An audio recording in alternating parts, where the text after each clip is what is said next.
Sa puso, parang sugat na ayaw maghilom. At ang magulang na nagpalaki ng mangmang, nagdadala ng bigat na walang pahinga. Ngunit ang pusong masa'y nagpapagaling, parang ilaw na nagpapaalab sa gabi. Ang durog na espiritu'y nagdadala ng sakit. Di at Diyos, ikaw ang hininga ng lakas ko. Sa dilim ng isip, sa bigat ng puso, ikaw ang tinig na hindi naglalaho.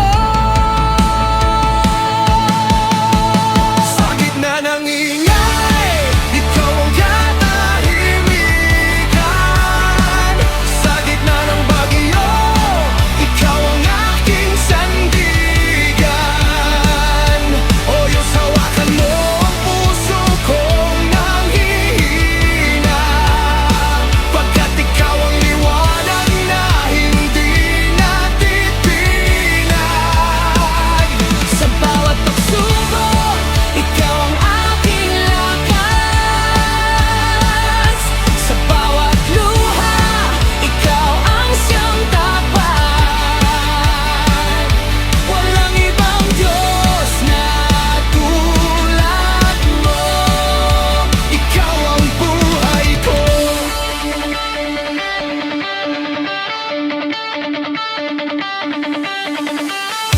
Ang sulay lasong tinatago sa kamay, nagpapawalang laman ng katarungan mo, O Diyos. Ngunit ang puso ng pantas ay nasa liwanag, at ang kanyang landas ay tinutuwid ng karunungan. Ang mangmang ay ligaw sa sariling mata, ngunit sa'yo, O Diyos, walang nakakalingid. Ang karunungan ay nasa paningin ng may unawa, at ang matuwid ang iyong itinataas. Sa dilim ng isip, sa bigat ng puso, ikaw ang tinig na hindi naglalaho. Sa gitna ng ingay, ikaw ang katahimikan. Sa gitna ng bagyo, ikaw ang aking sandigan. Pagbulos sa wakong mo ang puso kong nanghihina, pagkat ikaw ang liwanag na hindi natitinag. Sa bawat pagsubok, ikaw ang aking lakas.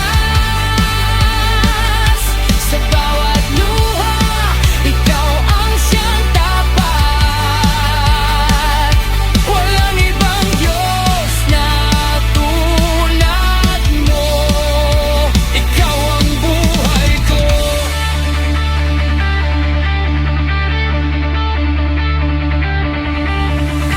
Anak na mangmang, sakit sa kanyang ama, at kirot sa dibdib ng kanyang ina. Mabuti ang manatiling tahimik sa harap mo, kaysa magsalitang puno ng kasinungalingan.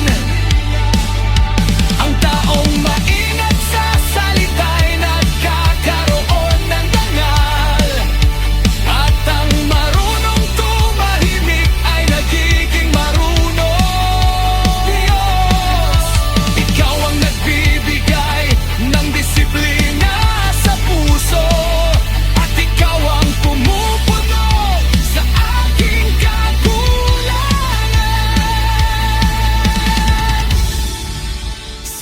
katahimikan, naririnig kita. Sa pagod ng kaluluwa, pinapalakas mo ako. Oh Diyos, basagin mo